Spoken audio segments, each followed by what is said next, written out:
I tell that kid? That's a good question, man. Man, I don't know. I would probably say what you see in your head right now, that's going to happen. So just buck up and, keep doing what you're doing. Because I literally, and I know it sounds crazy and weird, but I everything that you see with Master Effects now was in my head, just as like these very faint, like a very realistic dream. I would just live and go, I want to do this. This is how I want it to look. This is how I want it to look when you enter our office. This is how I want it to look when you receive a product. And I think that's why we're here is you had to put it kind of in your head and put it into existence. So I would tell that kid, that's probably what I would tell him. Do what you're doing, man. Don't let anyone tell you that you're just the fog guy, because that's all I was, Mr. Fog Guy.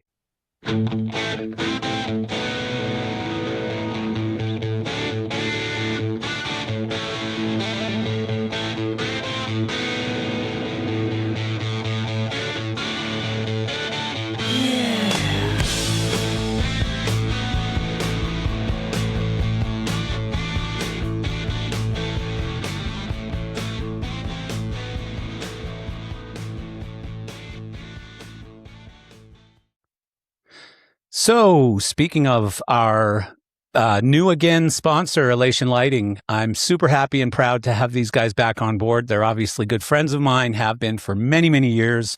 My relationship with Eric Loader actually goes back, 30 years, I think. Very close to 30 years, anyways. And so, yeah, super happy and very grateful to have them back on board. They are a very key sponsor on EventWire, our sister company. And if you haven't been to eventwire.ai yet, you should go there because it is a really great news aggregator made specifically for our industry. And people are digging it. It's growing really fast. I think we're at almost 20,000 subscribers now. Speaking of Elation, so Elation Lighting has come back on board as a sponsor with both Geezers of Gear and especially our sister company, EventWire. And, I've known Eric Loader, who runs or is the VP of, I think, sales and marketing at Elation for a very long time. I think more than 30 years, maybe, or at least 30 years anyways. And so really proud and happy and grateful to have Elation back on board as a sponsor. And so what have they done with us? They are actually sponsoring what we call the Weekly Wire, which if you have not read or listened to EventWire yet, you have to go to eventwire.ai. It is obviously it's ours, so I think it's incredible, but so does everyone else. We have, I think, more than 20,000 subscribers now, or very close to it anyways, in just a few months. So that's a pretty big number for our industry. And it's a global audience too, which is pretty fun. But, basically every day you can listen to something that we call the daily feed. And that daily feed is just a gathering of the news for the last 24 hours. And that's been super popular and growing every day. But we decided to do something called the Weekly Wire, which is a combination of the most clicked and liked and the most active stories over the past week. On our platform. So we're looking at the traffic, we're looking at the interaction that people are having with these stories, and we're grabbing the most popular ones. And we've now got an AI agent that basically reads that news in a very natural way, adds color and context to it as well. And it's about 15 minutes. It's free. Everything's free. And so Elation is now the sponsor of that, and we're calling it the Elation Weekly Wire. And so, again, very grateful. Check it out at eventwire.ai and support Elation, of course, because they support us. So what else do we have? Speaking of the wires, speaking of EventWire, we actually are in the process of launching another one. It launches officially on Tuesday, and it is called AirWire, and it's about the aviation industry, which I have, other than flying around the world as a sales guy and a business owner, I haven't got much interest in aviation myself, but I have a partner on this platform whose name is Steve Watts. Steve Watts owns a lighting manufacturer, lighting brand, longtime lighting brand called Abstract Lighting. And Steve is a longtime aviation enthusiast. He owns helicopters. and loves helicopters, breathes helicopters. If you follow him on social media, you know that already. He likes two things: singing bad karaoke and flying helicopters. And so anyways, very, very cool platform. It's almost identical to EventWire, but for the aviation industry. We are in testing and building right now. And as I said, it launches on September 1st. So by the time you hear this, it will be launched. So you can go check out airwire.ai. And so the only other thing I wanted to mention is I was reading some updates today on the Live Nation suit that if you're in our industry and you haven't heard about it, you live under a rock or you've been snoozing for the past 6 months. But there's a very large lawsuit going on. There was a settlement of $280 million for damages.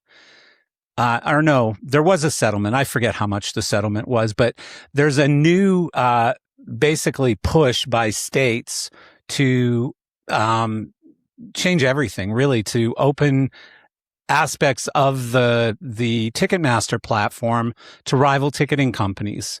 And today states are pushing to permanently undo that 2010 Live Nation Ticketmaster merger. They're pushing real hard on it. So I don't know where it's going to go. I know it's costing Live Nation a lot of money, but somehow they still managed to make, what was it, $7.7 billion last quarter.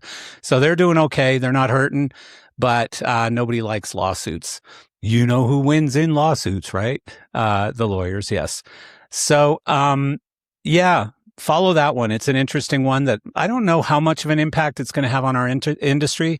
It's going to have an impact on Live Nation, certainly, because something is going to change in their ticketing policies or ticketing program. I think some of the rules that have already come into play on the settlement that's already been established is that they have to divest in some of the amphitheater booking agreements that they have. I think it's 13 exclusive agreements. They have to cap ticketing fees at 15% of face value, and just other things. Again, opening aspects of their platform to rival companies, etc. So onward. Today on Geezers of Gear, we are joined by Vince Camerano, founder and CEO of Master Effects. Vince is not very old, but we're still calling him a geezer. He turned a passion for Halloween and special effects into a major force in atmospheric effects for live entertainment. From selling fog fluid out of the trunk of a Buick at 18 years old to supplying equipment and fluids for some of the world's biggest productions. Vince's journey is one of innovation, persistence, and plenty of fog. So let's go ahead and welcome Vince Camerano. We're here.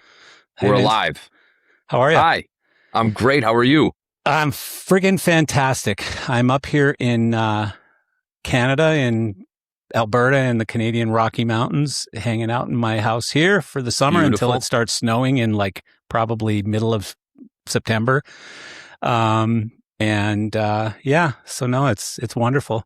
Got a friend And coming then up to visit from me there today. you go to Florida? You Yeah, moved down I live back in to Florida? most of the year I live in Wellington, Florida, Palm Beach, West Palm Beach, Florida. And then for the summers, I come up here. My family's in Calgary. So I live where my house is. It's in Banff, basically. And it's about an hour and 15, 20 minutes out of Calgary. Beautiful. So yeah, it's nice. Where are you? We're in Chicago. Cool. Yeah, I like right outside the city. So, yeah, about 45 minutes from the city of Chicago. Cool. The actual like town is Schaumburg or called something? Batavia, Illinois. Oh, don't know that one. Yeah, right. We call ourselves the Little River Town. The Batavians. The Batavians, yes. Yes, the Grand Batavians. It's great out here. I mean, Illinois is Illinois, but it's great where we are. So yeah, I've always been a huge, because I'm from Canada. My ex-wife now was from Chicago. She was born and raised in. I think she was born in Mount Prospect, if I remember correctly, because it's been a while now. And when I met her, she lived in Schaumburg and bounced around that area a little bit, the western suburbs, I guess. But I really, being from Western Canada, I get along really well with Midwestern people, more so than I do the sort of two coasts. California are just a little weird, but they're very nice. And New York, you just got to be prepared for that, you know? So, you got to adapt to each side, but we're right in the middle. We got a little of both. Yeah. Yeah.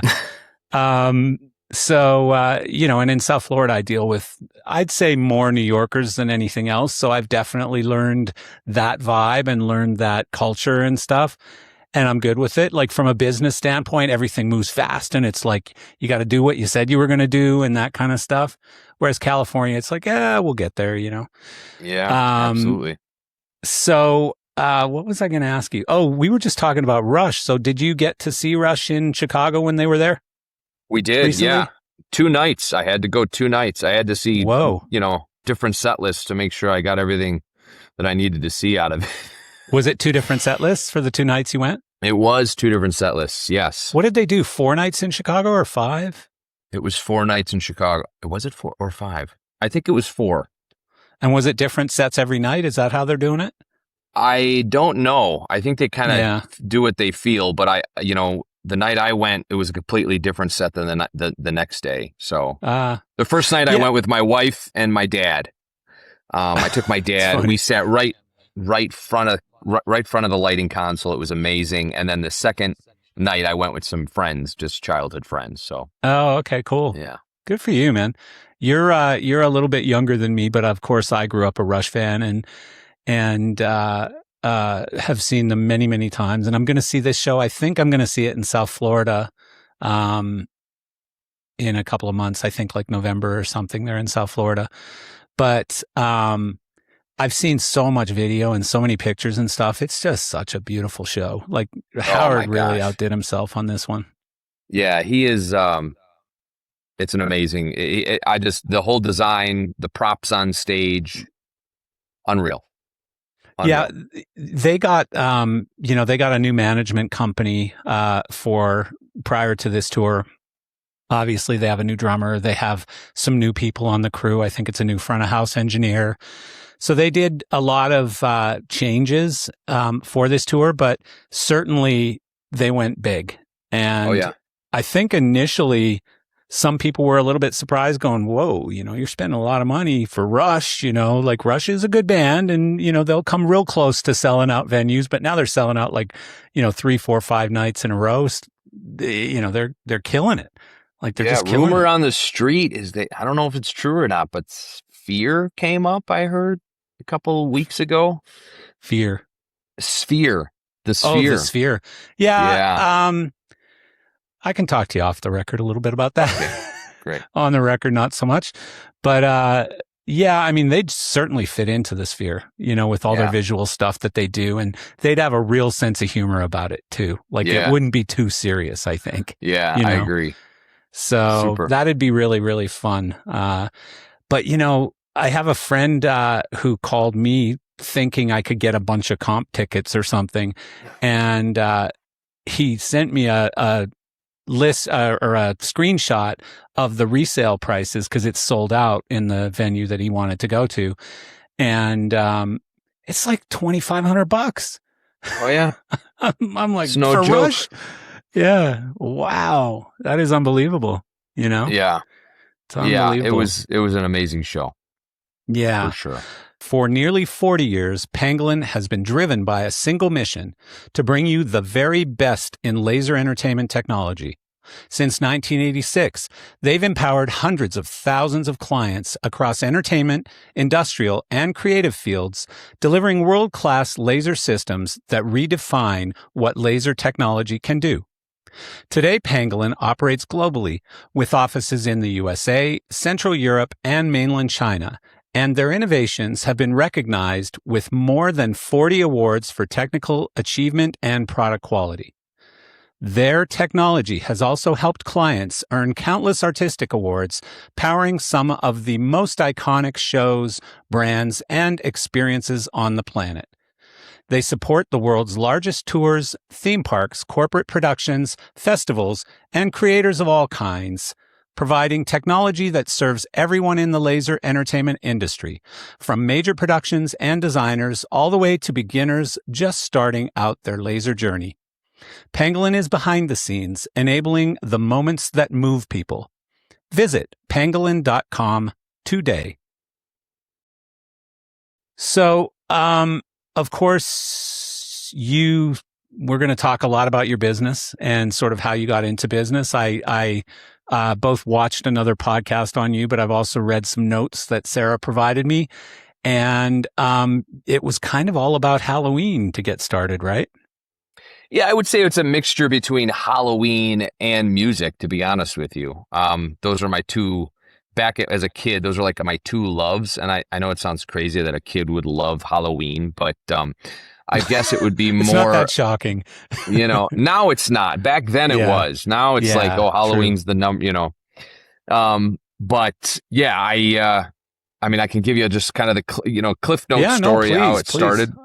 Back when I was a kid, I was enamored by like theme parks, haunted attractions, props, and in-your-face effects. I used to love magic shows and magicians. The illusions of that entertainment world, I don't know, it was just something I just always loved.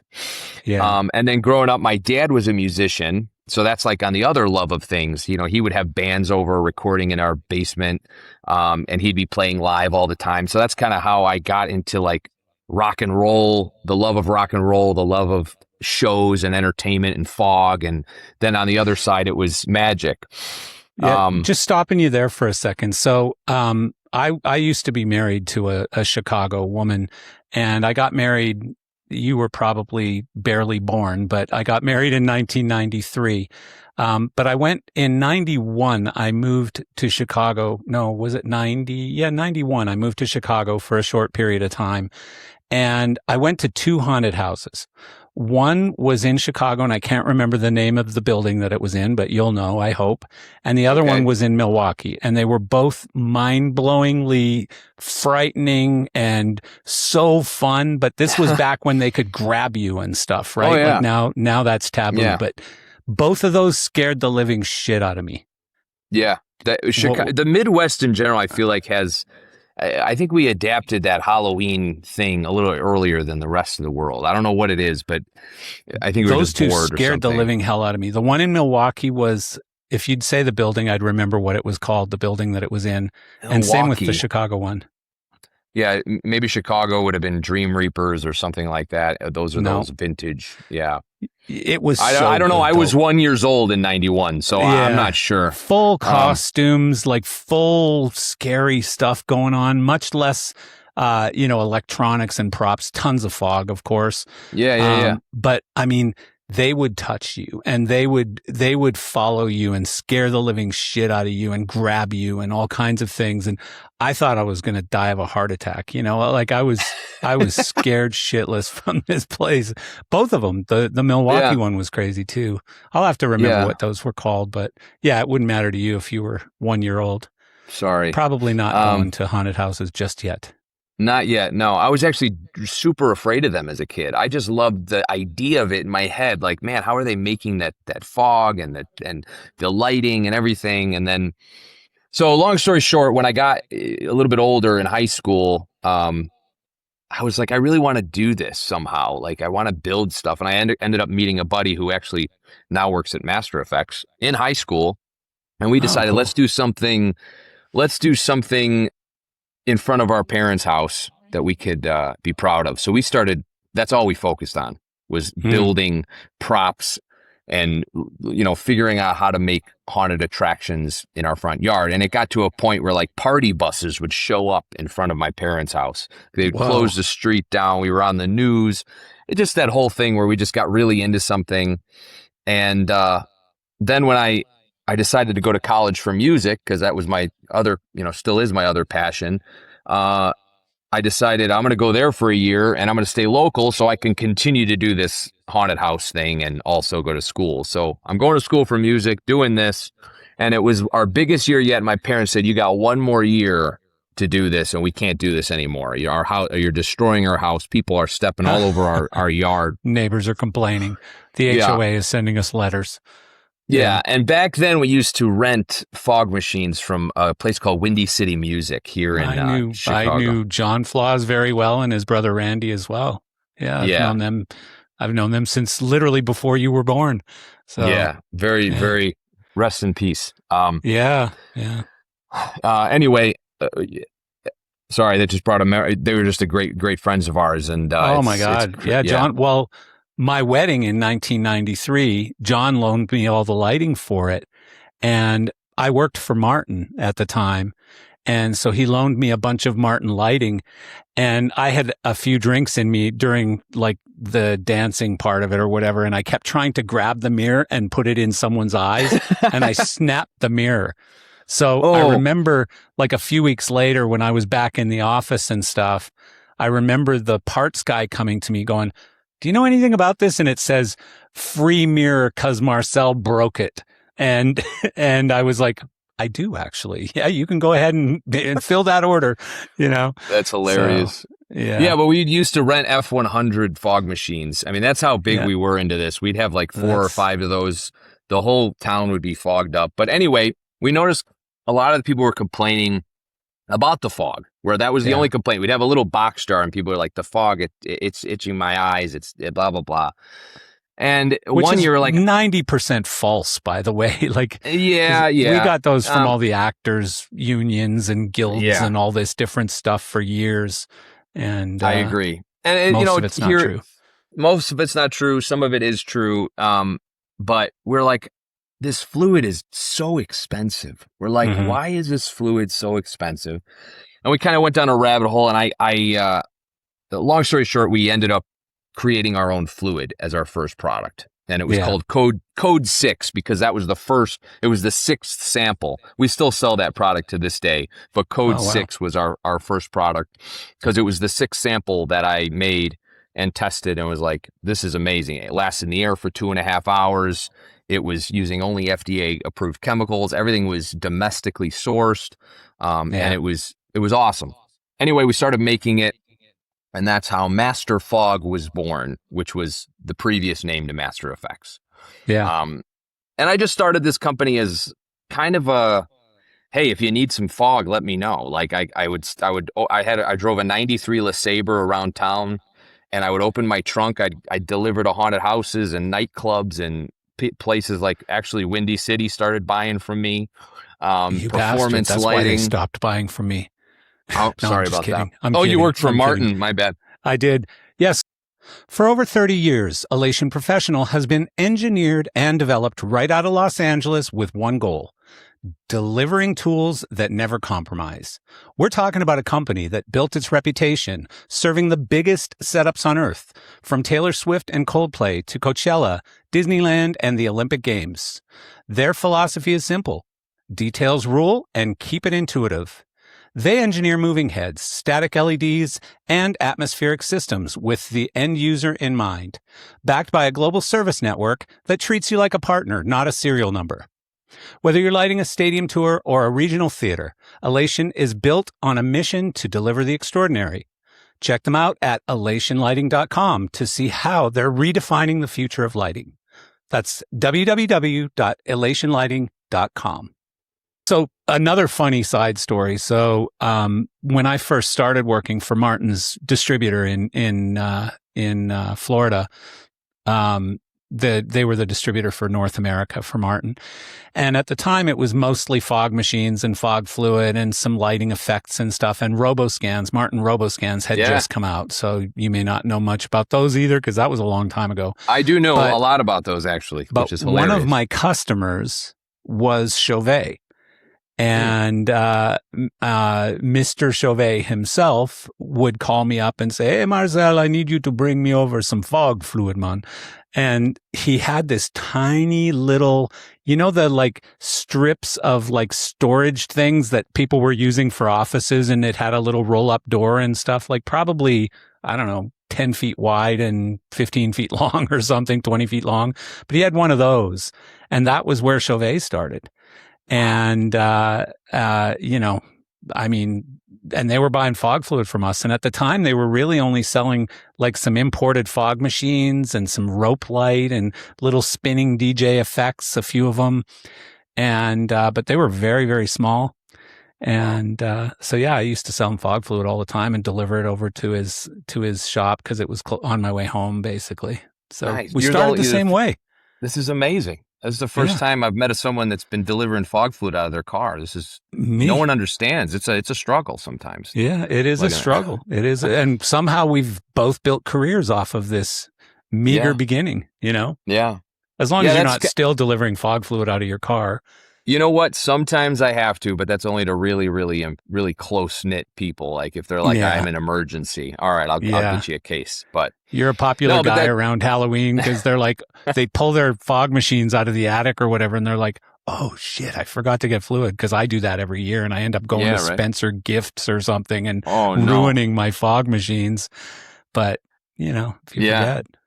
Yeah, so that's how the brand started, and just going back to my childhood of loving magic and illusions and atmosphere and special effects, I just started going, and I started getting a lot of pushback from my parents.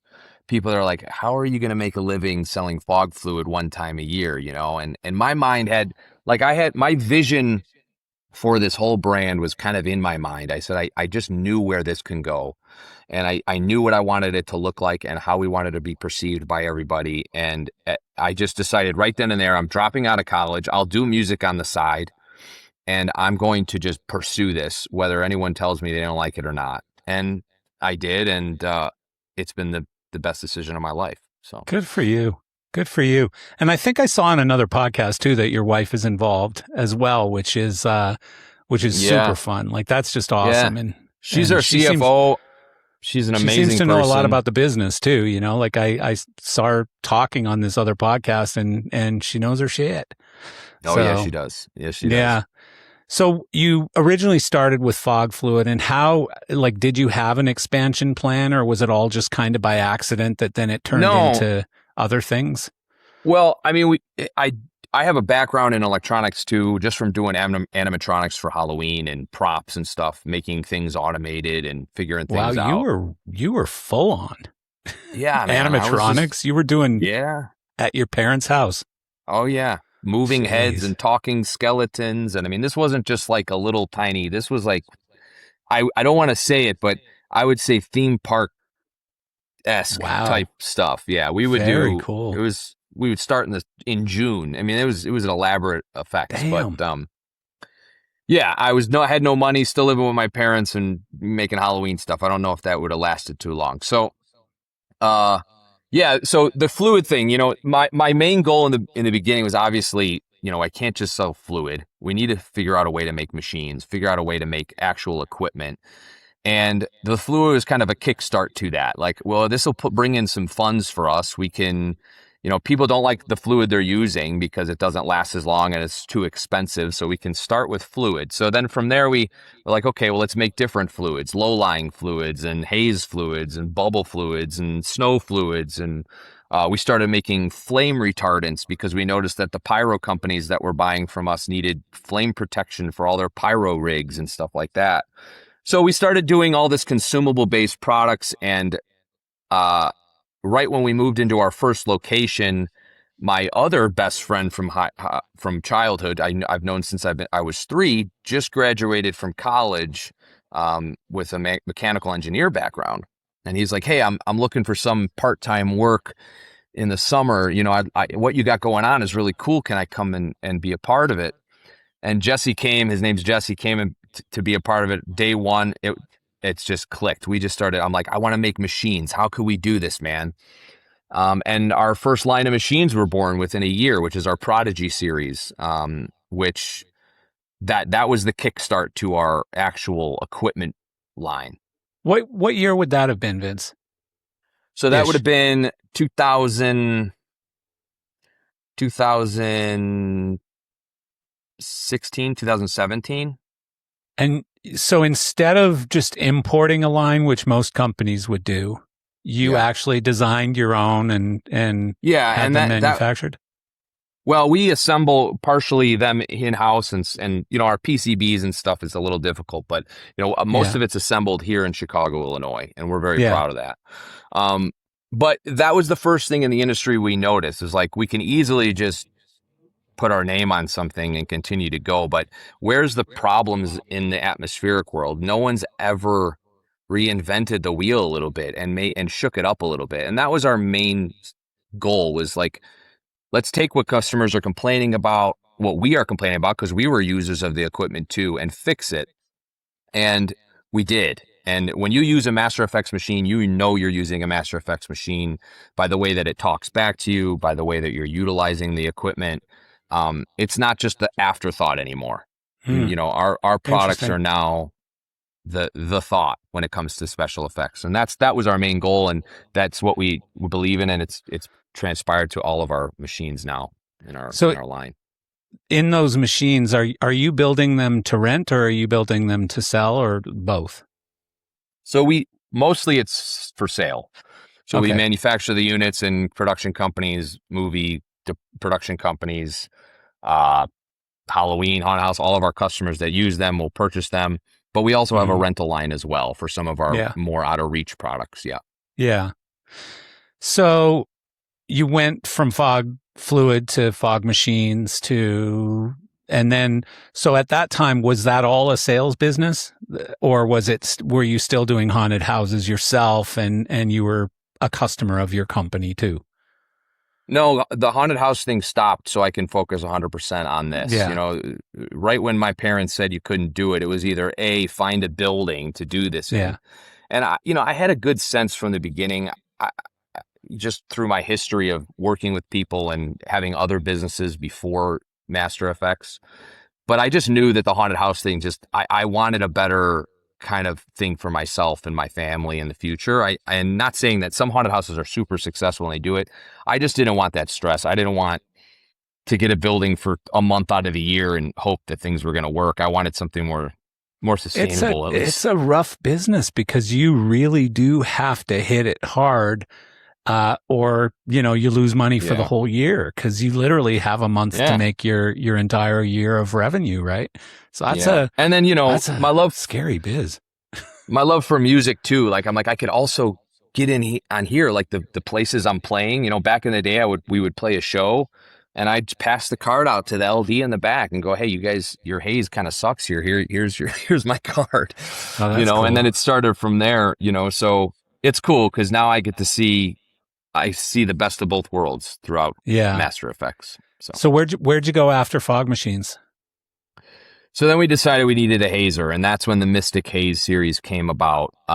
That's really what launched Master Effects to really where we are today. It's the only hazer with a 10-year warranty.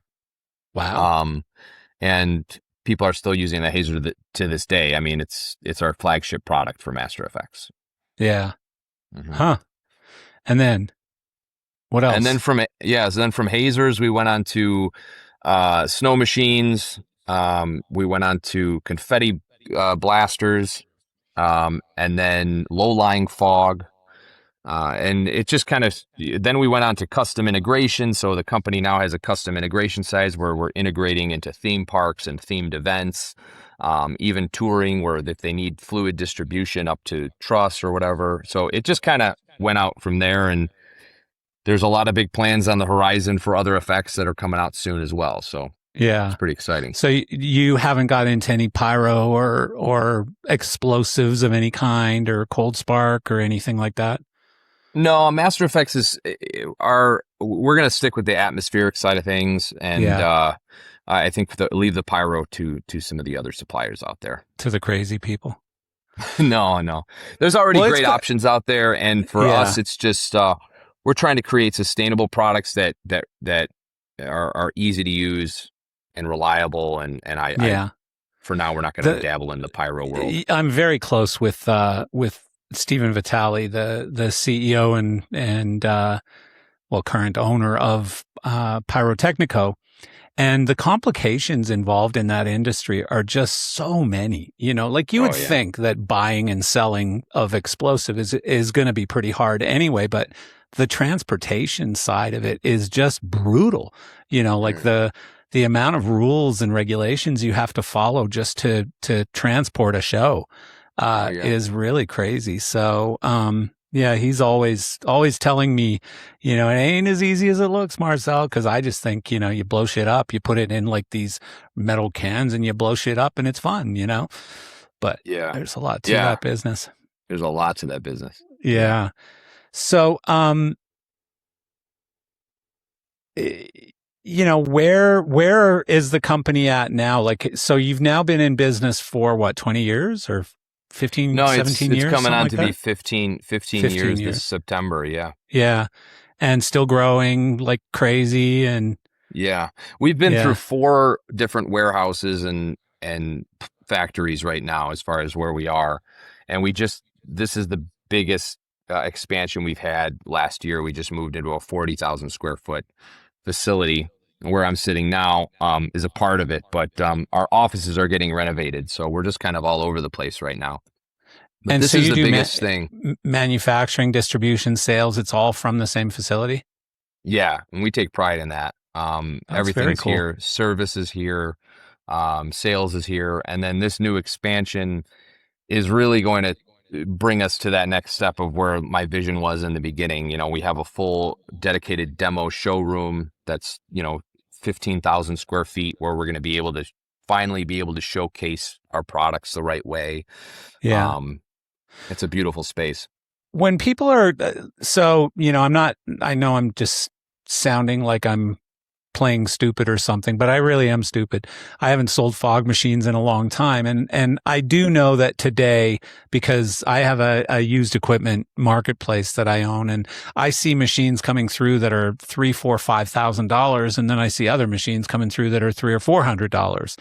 And so what are the big differentiators between like a Master Effects machine and a machine that might be imported from, some faraway place? Yeah. And like, what are the noticeable differences to either the effect or the product itself or to the longevity or whatever? Yeah. I mean, if you just take our fog machine line, which is just your basic fog machine line, our Prodigy series prides itself on the heating element first. The heating element is the most important thing. You're going to get people that are listening to this, they go, oh, the heating element's fried. It smells like dirty syrup water, and I'm ready to throw my machine out. With a Master Effects machine, you're really not going to get that. It's designed to pull fluid out of the heater. So there's 2 different pumps in the units that are not roasting fluid. Also, our temperature settings are completely different than anyone else in the industry. When it comes to different fluids, you're able to select that fluid on the screen to then be able to vaporize that fluid at its correct vaporization point, so you don't get any residue or weird slipperiness near the nozzle. The other thing is our warranty. I mean, our warranty, there's not another manufacturer that does it like us. I mean, it's truly a remarkable experience, and you could talk to our customers about that. But when you call for a service on a machine, you're going to get, if you want a loaner to keep you going while your machine's in service, and better yet, it's 5 to 10 years on some of our machines. So you're just covered. These aren't throwaways anymore. They're part of your inventory for a long time. Yeah. I own a couple of those, just for my house at Halloween, but I own a couple of the like square flat machines that have the LED lights and they blast the fog up. Like they look like sort of a fake CO2 machine. But I have a couple of those and I'm fairly careful. I run like distilled water through it at the end of the night and that kind of thing. But it just seems like every 2 or 3 years you go to fire one up and the heating element is just dead. Like it ain't. It's a lot to do with the fluid as well. I mean, as much as people want to, and it's funny that I say this now, but like it really does matter what fluid you're putting in your machine. And when we started, that's why we had over 20 different fluids, because we were looking at manufacturers going, okay, well, this Martin machine, their vaporization point's 300 degrees Celsius. So we need this kind of fluid. So we would have all these different SKUs. And when someone would call, it was like, what machine do you have? And then we would sell that fluid. So now it's a little different because we have our own machines, but the Yeah, fluid's that's really interesting. important.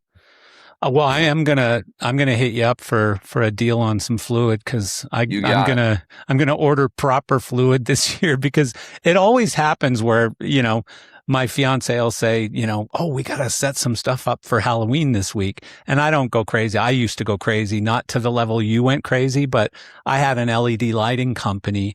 And we would do some pretty nutty stuff. And one of my neighbors was Vanilla Ice. And so he'd always come over to my house at Halloween because it was his birthday too. Halloween is Vanilla Ice's birthday, which is a funny That's fact. funny. But he'd come over with his kids and we always had trays of Jello shots going and stuff, and hundreds of kids in our driveway just getting scared to death and stuff. But now what happens is I pull out these two machines out of the attic, and either there's a plugged heating element, or I forgot to buy fluid again, and so I end up making the ridiculous run to Spencer Gifts to buy the worst fluid in the world. But there's no other choice at that point, right? Like I don't have a glycol pump in my backyard or anything. So, so I'm going to order some. Yeah, I got you. But, Don't worry. Yeah.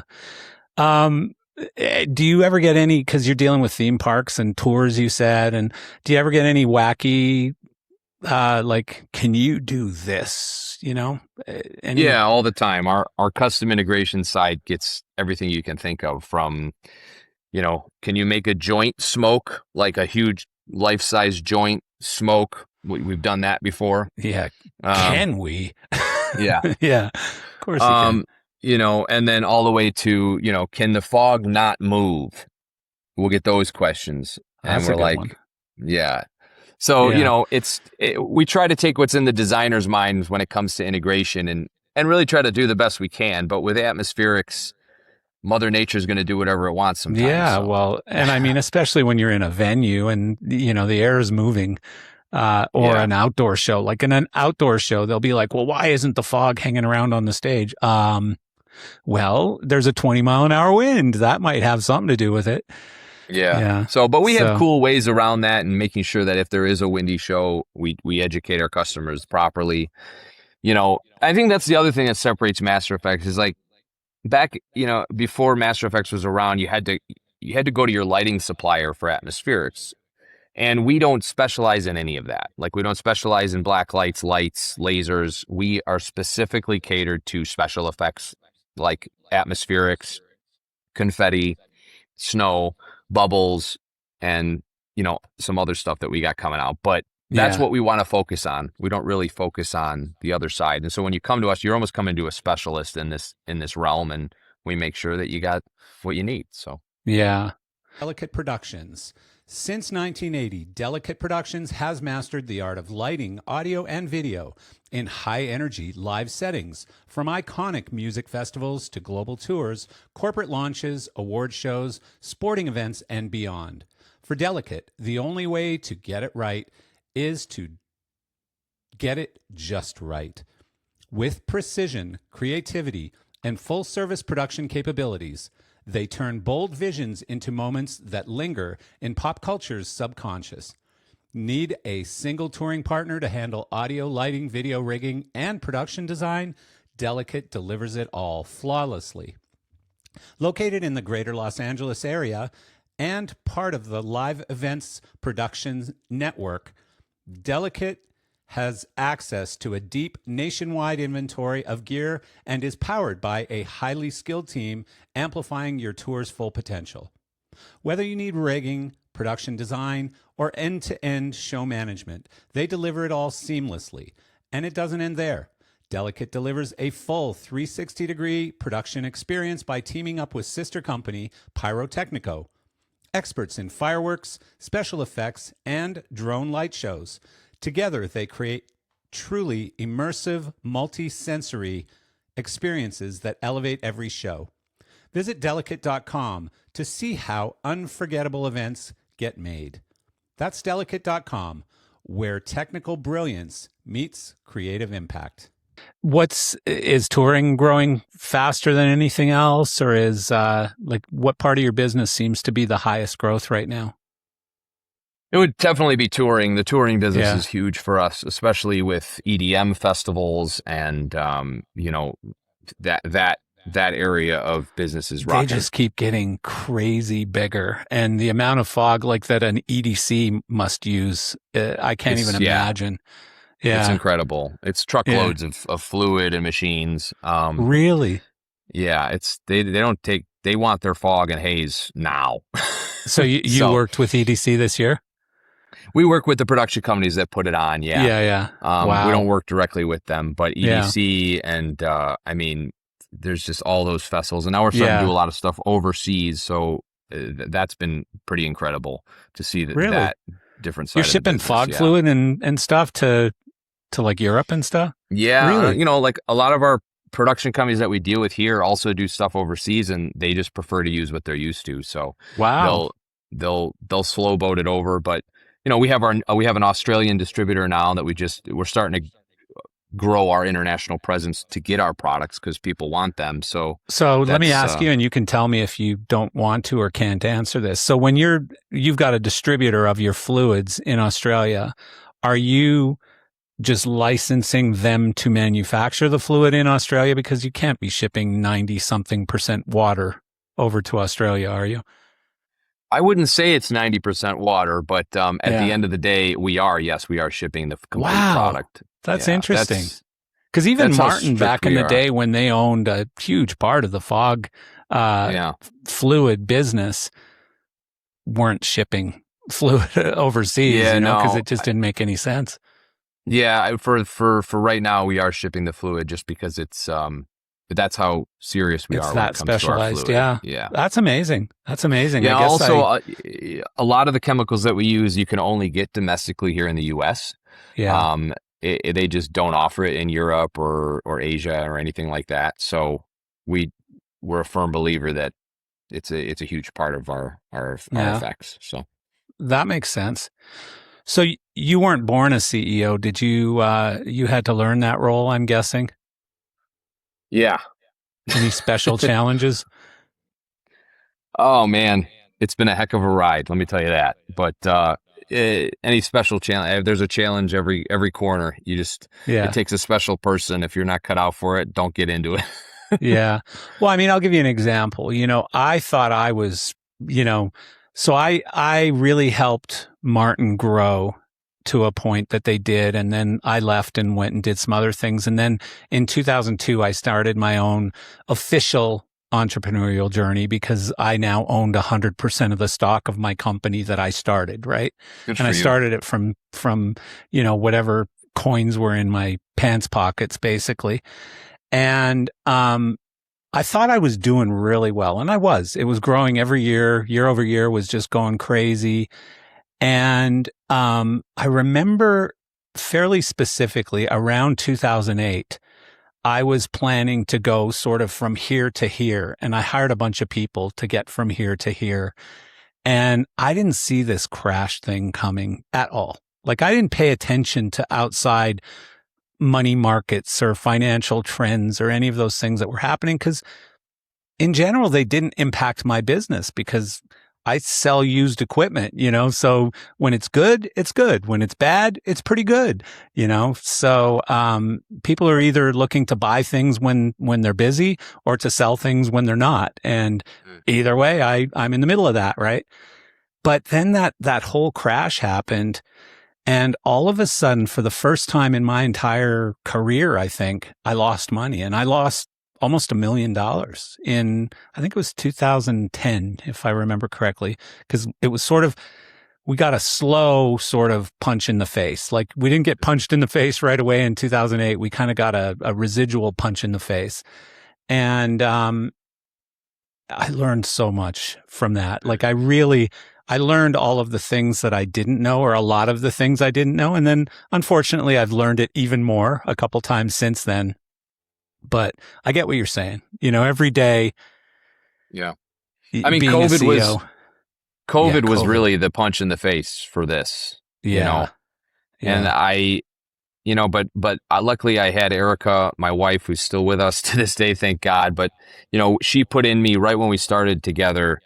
Kind of, she started managing the money, and we had, during that time, I remember truckloads of machines and fluid just coming back, and we were just Yeah. pulling them off with the pallet jack, and I'm standing there in just a complete shock and disbelief. And we had enough for those almost 2 years to keep our people on board. Yeah. Wow. And I think That's that is impressive. a testament of what Master FX is about. Like we set us up correct. We set this whole thing up correctly, and we're gonna make sure people are taken care of, and because of that, our people take care of Master FX. And really, Yeah. it's about the people here that are doing the great work. So. No, that's fantastic. And so did you do anything special during the whole COVID thing? Because I know, like, was it Froggies that started doing hand sanitizer for a while? Yeah. Yeah, we decided not to dabble in using sanitizer as our way out, but we started a company called Atmos Clean, and we had a chemical approved that we were able to sanitize with some of our smoke machine heaters. That worked for a while until people just didn't give a shit anymore. Well, it wasn't even just that. I think it changed so rapidly. Like, the facts were constantly moving. And, like, remember in the early days, they were telling people to wear rubber gloves and to sanitize everything. And that went away really quickly. It was like, and I panicked and I bought a case of that Froggy stuff because we knew the people there, and they said, yeah, sure, we'll send you one right away. And, I still have it, by the way. If you need a whole case of hand sanitizer, I'm good. I think I've used it maybe twice, on my own hands. Like, and I gave away little bottles of it to all my friends and stuff, because I had a friend in Italy, and I don't know if you remember, but Italy got hit real hard, real early. And they ran out of masks. They ran out of rubber gloves. They ran out of hand sanitizer. And he just kept sending me these panic messages saying, Marcel, make sure that you buy thousands of masks. Go to China now. Import 100,000 masks, and whatever hand sanitizer you can buy, get as much as you possibly can. And he's a smart guy. This guy's an engineer. He's not a dummy. But he was so bought into this whole thing. And so I wasted a bunch of money. Like, I have boxes of masks that I never wore, and gloves and stuff. I think I wore gloves once and I went, this is ridiculous. And, and so, it just kept changing. So you didn't know what you needed to do or needed not to do, I know a lot of companies that set up the UV lighting companies too, the UVC stuff. And,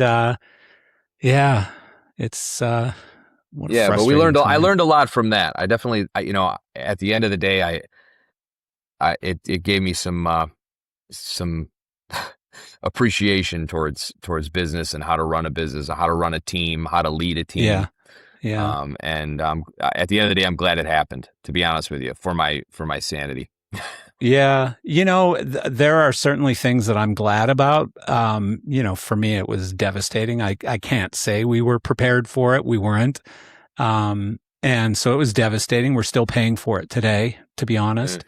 But at the same time, it changed us as a business. And I think, had I not had that change, it's like having a minor heart attack that wakes you up and makes you change all your habits and allows you to live another 30 years or something.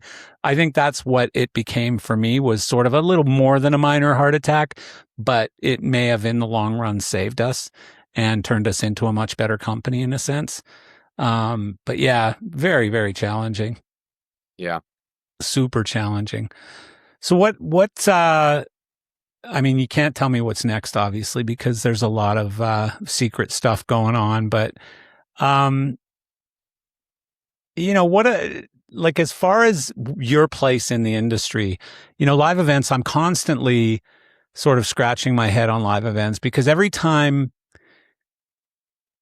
I'll get calls from people saying, if we survive this year, it's going to be a miracle. And then, you call them 3 months later and they're having the biggest quarter they've ever had as a company and stuff like that. So where do you, from your seat, see things going, whether it's touring or whatever, as far as the industry is concerned? Like, are you seeing continued growth? Are you seeing things flattening out a little bit?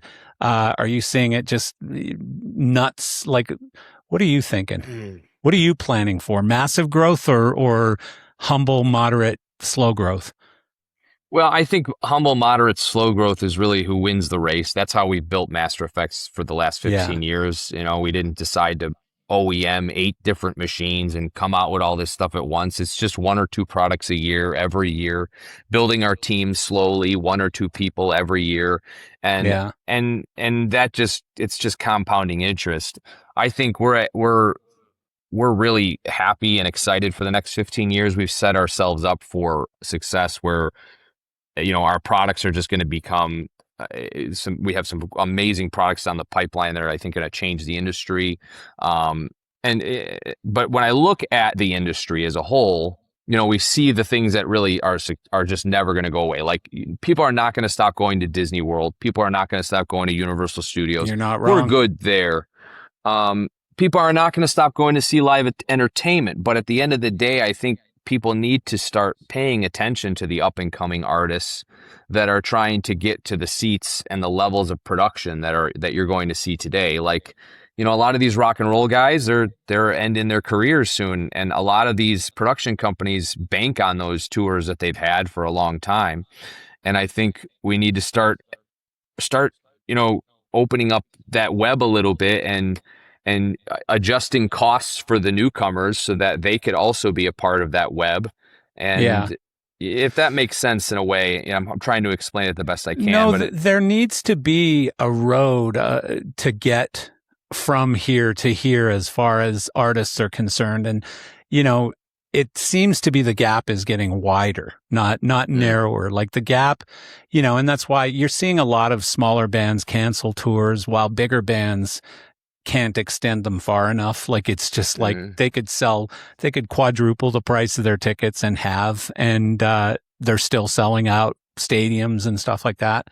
But I like some of the initiatives that I've seen. One of them already went away, but I saw there had been a plan put in place where AMC movie theaters were going to sort of convert to small venues.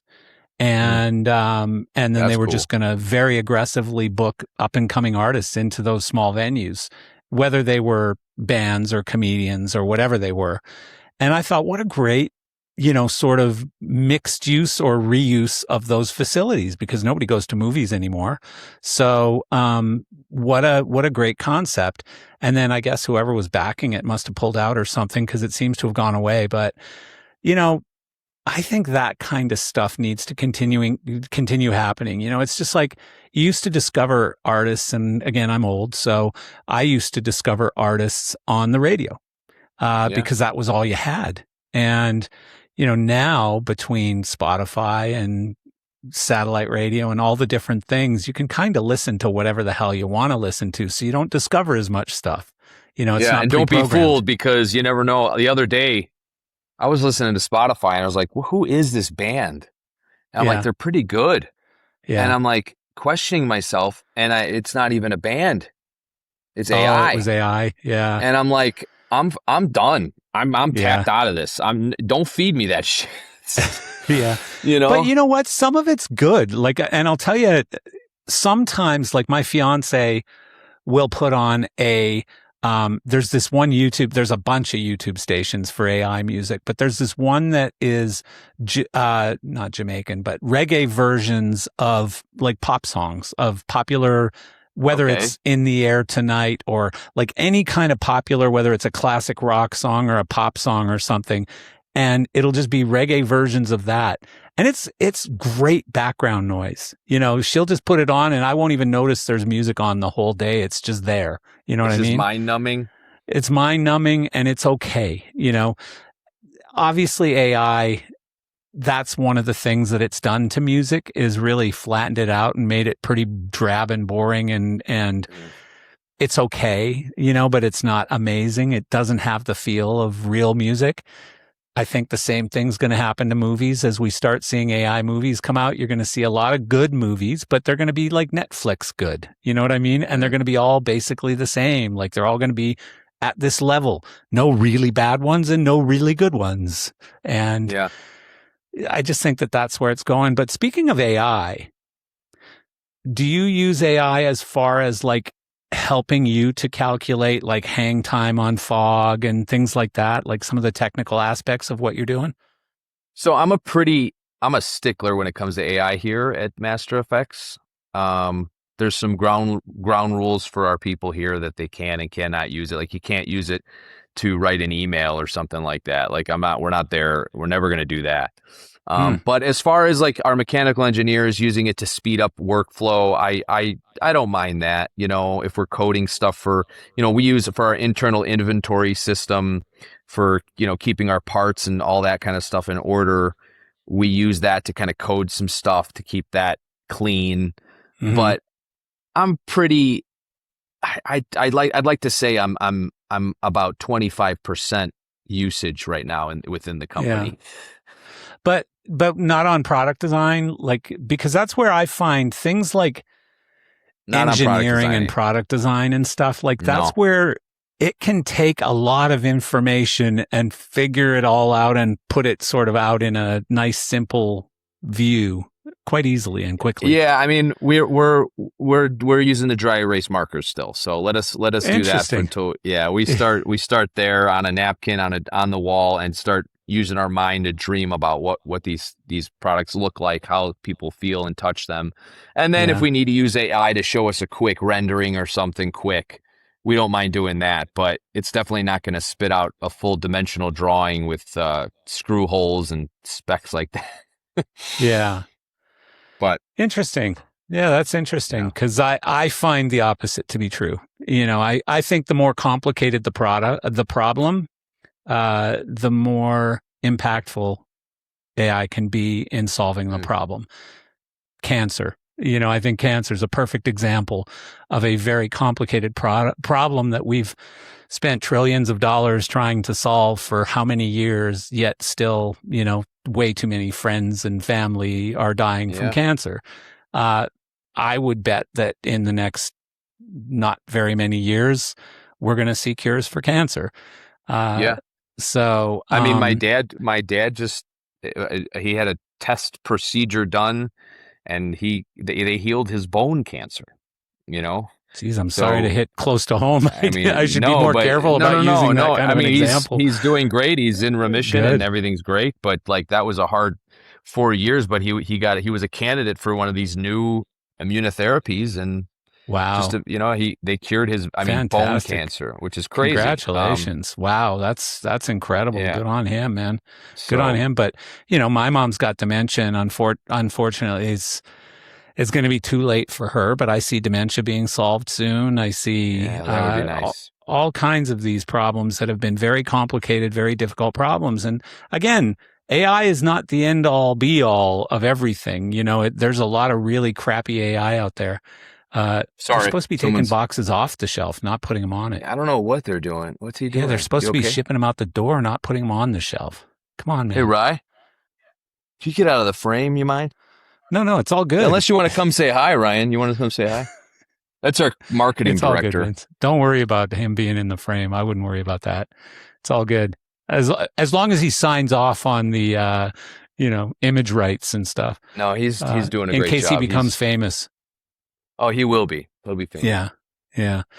But yeah, like the more complicated and the more, the bigger the data set is, I just think the more AI is helpful. And, you know, I'm dealing with, like, I'm building right now a massive database of things like pricing trends and longevity trends of products, because I've had a marketplace longer than anybody else has, 25 years.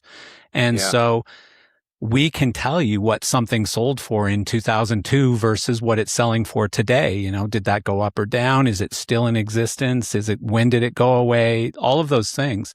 So we're just taking all this mixed bag of all kinds of different types of data from different locations, throwing it all in a pile and saying, figure this out for us. And it's incredible. It really is incredible. I think that kind of legwork is great.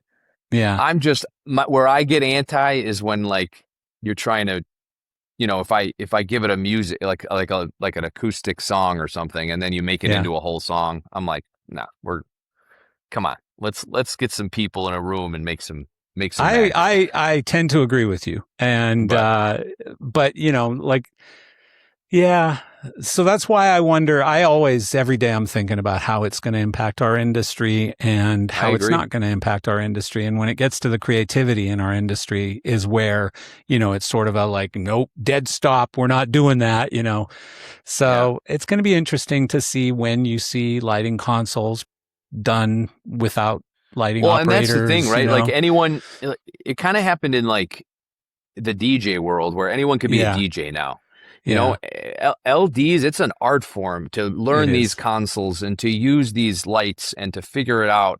The moment someone can do that, that spent that long trying to learn that, and now you can completely just But go, yeah, but I think where you're wrong, sorry, yeah, please. is just like a guitar. Like anybody can learn how the strings work, how to tune the guitar, how to hit different strings Yeah. on the guitar, just like anyone can learn to eventually be able to know what buttons do what on a console, etc., and understand the technology in the console. The creativity is the combination of notes that you're putting together on the guitar, the combination of colors that you're putting together in a show and stuff. That is, unless it's literally copying, that's the stuff that AI isn't going to be able to do anytime soon. Like what it could I do agree with is that. look at pictures or video of a prior show and then figure out how to make this show look like that show. But Yeah. that's not what we're asking from it. We're asking it to be creative. I don't think it's going to work anytime soon. Like I think lighting designers are safe for, and the other thing is somebody has to talk to the artist and pull their ideas out and turn that into what that show becomes. An artist isn't going to sit and talk to their iPhone going, and then it needs to be red, and then it should be this kind of a mood, and that's not going to happen, So Yeah, I hear you. I think I we're agree good with that. there. Yeah, I think we're good Completely there. agree. So, I guess one of the things, if you were to kind of go back, you said you had a Buick, I think it was.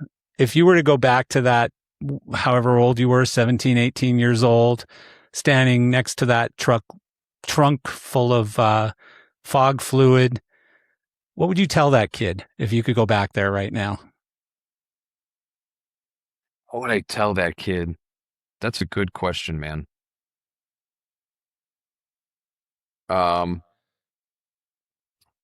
Man, I don't know. I would probably say what you see in your head right now, that's going to happen. So just buck up and, keep doing what you're doing.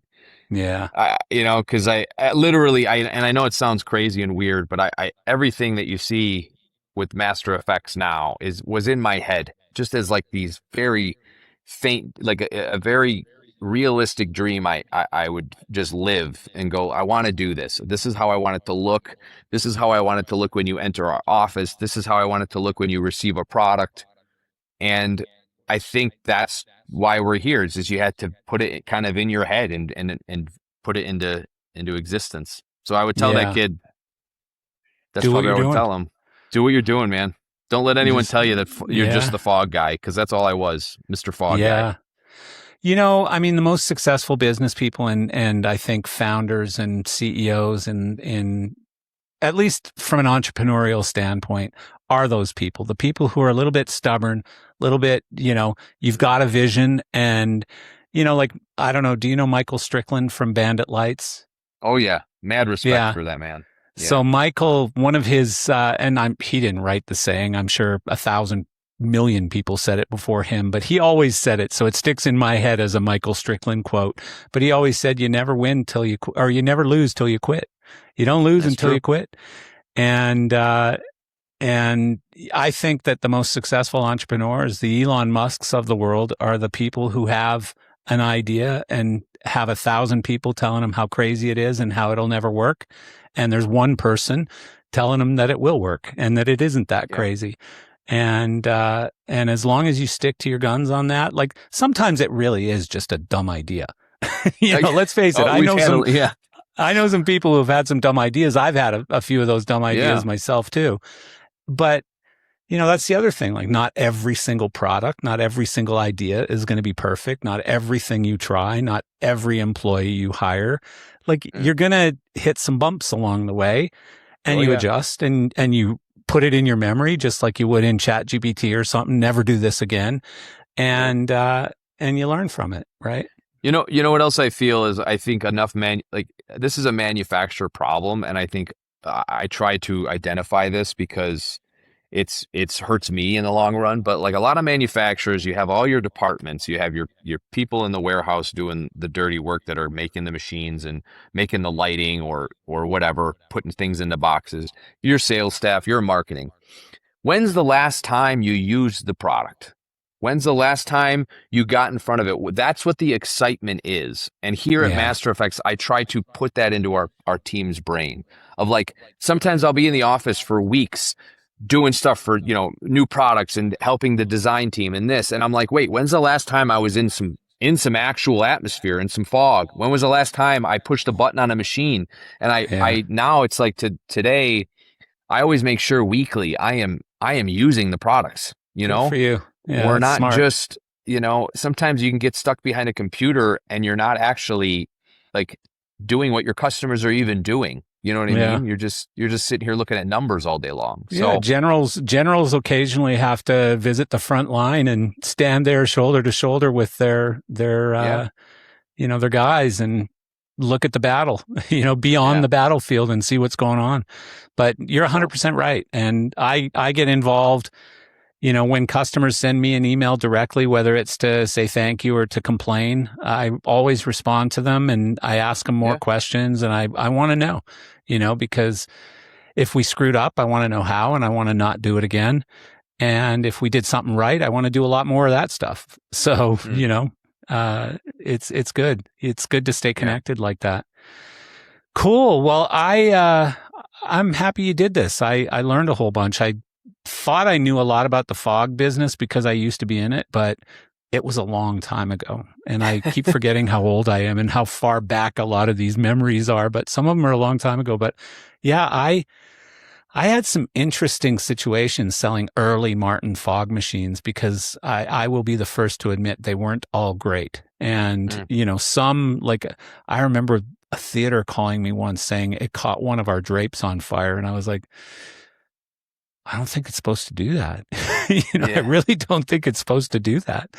And, like just bad situations where it was spitting fire out the front of it and stuff. And I'm like, I don't think it's supposed to do that, So, and like I think people, in the special effects industry, like I tell our customers all the time when, if there is a problem, sometimes we're putting fluid through an electronic device, and it's being just shipped from city to city to city. People, different union guys filling fluids, people dropping fluids all over the place, rain, there's going to be a problem. And I think that's where we have to be ready for those problems and know the machines and not just go, we don't have parts on the shelf for that, or we don't have that. It's like, you call us, your machine's going to be just fine. I thank you very much, Vince, for doing this. And it's great to get to know you, and super cool to see a fully American company with American employees and American products and all that kind of stuff. Like, it's not that I'm a crazy patriot or anything, but I see great value in that. And appreciate that. And keep it up, man. Don't let them pressure you into bringing in a crazy huge line of imported product when you're doing such a good job on your own. I appreciate that. Thank you very much. And great. I love hearing what you guys are doing, and it was an honor to be on here. So thank you. Cool. All right. Have a great one. Thanks. You too. Today's podcast is brought to you by Coffee Cult. In the touring world, the show doesn't happen without the crew. They're the first ones in and the last ones out. But long nights and life on the road takes a toll. That's why we've teamed up to create something that fuels your body and the mission. At Coffee Cult, they don't do average. So for our Geezer's Grind blend, their team wanted something unapologetic. With my help, they fused the dark intensity of their Road Dog roast with the smooth, nutty balance of their medium roast, Horizon Gold. And the result is not your average cup of coffee. It's a premium small batch blend built for the long haul on a tour bus or for your comfy living room lounge chair. But it is more than just a caffeine kick we're after. 20% of every bag sold goes directly to the Roadie Clinic, whether it's mental health resources, their Roadie Doc RX program, or just a safe space to heal in the Roadie Clinic, Michigan facility. Your morning coffee is now helping to provide a lifeline to the men and women behind the scenes. It's crews taking care of crews. From the rigger in the rafters to the engineers at front of house, we're adding a layer of support so that no one is forced to walk the road alone.